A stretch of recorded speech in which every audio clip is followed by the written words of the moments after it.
And I wanted you to also just counter another argument that I hear constantly. I earned it. You know, we earned this money. The best way to describe this is to go back to Karl Marx and his analysis of capitalism so that we all understand what earning is about. Let's imagine you are a person looking for a job and I'm the employer that you're looking to get hired by. So you come in and you sit down, you fill out your application form, and I look at you and I describe to you the kind of work we'd like to have you do. You'll come 9 to 5, Monday to Friday, and you'll sit over there and you'll do this kind of work, et cetera, et cetera. And we get through all that and you're okay with that. And then we get to that big question, how much are you going to get paid? And let's say we dicker back and forth and we agree on $20 an hour. So I'm going to pay you $20 an hour. At this point, Marx enters with a smile on his face and says, I'm now going to show you, the reader of his books, that when that deal is done, the $20 an hour, something is going on that you actually know, but you don't want to face, but I'm going to show it to you. When I hire you for $20 an hour, I know that for every hour that you give me your work, your brains, your muscles to work, I'm going to have more stuff to sell at the end of the day because you're added to my workforce. You're going to help me produce more goods or more services or better quality goods and services than I would have if I didn't employ you. So I'm going to say to myself, it costs me to get Abby $20 an hour. What do I get out of it? I'm going to have the output that Abby adds by her labor. Now that has got to be more than $20. So the only way I'm going to hire you for $20 an hour is if you produce more in the hour than I give you. So when you feel in a vague way at the end of the day, as you walk home, that you're being ripped off, you're absolutely right. Or in Marx's language, exploited. So what does the capitalist say? I earned it. No, you didn't. He just ripped people off. The way most corporations work is 4 times a year. They take the profits they've made in the preceding 3 months, and they distribute a portion of them to their shareholders. These distributions are called dividends. So if you own a lot of shares, say because you inherited them from your grandma, or you stole money and bought them on the stock market. There are lots of ways of getting them. But if you have them, drinking warm water with cinnamon before bed eliminates that. Blue parasite from the pancreas. Regulates blood.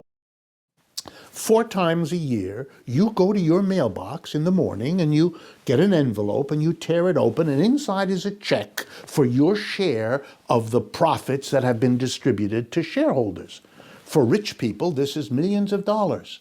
They have all that money. What did they do exactly to earn that money? Nothing. Those people are going to tell me they earned? Earned what?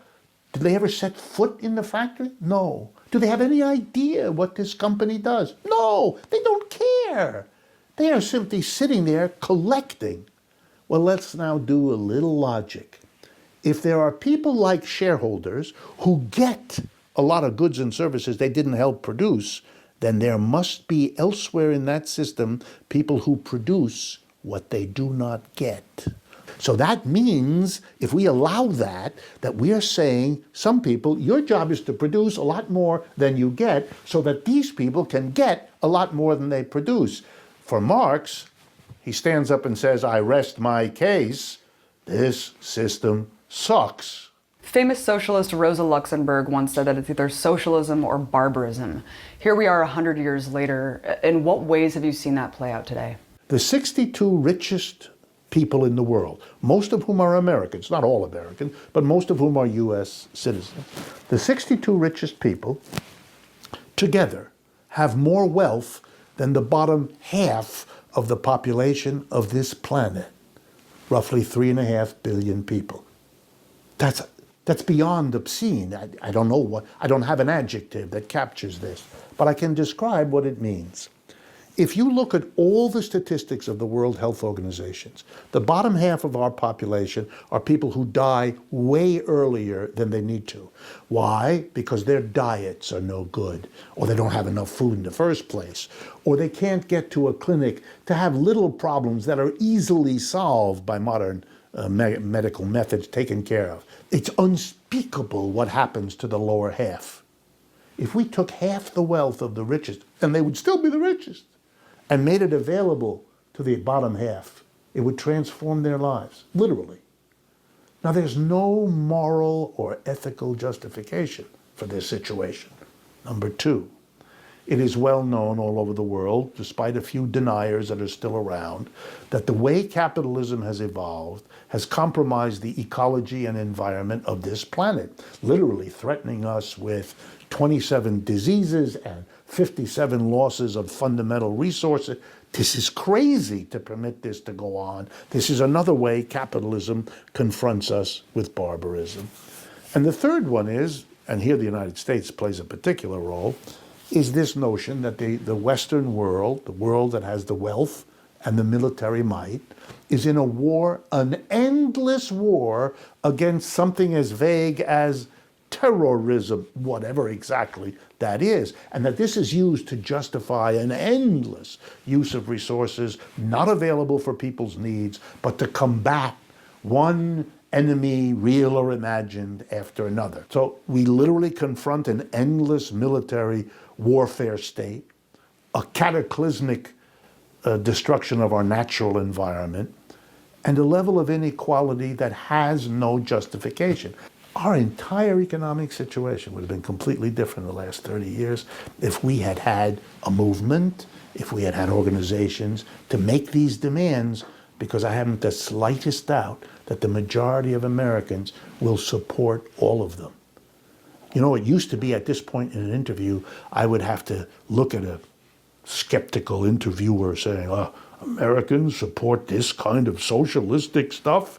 But I don't have that problem anymore because Mr. Bernie Sanders has done me a favor by throwing his hat in the ring in the Democratic primary and running around the country as he's been doing.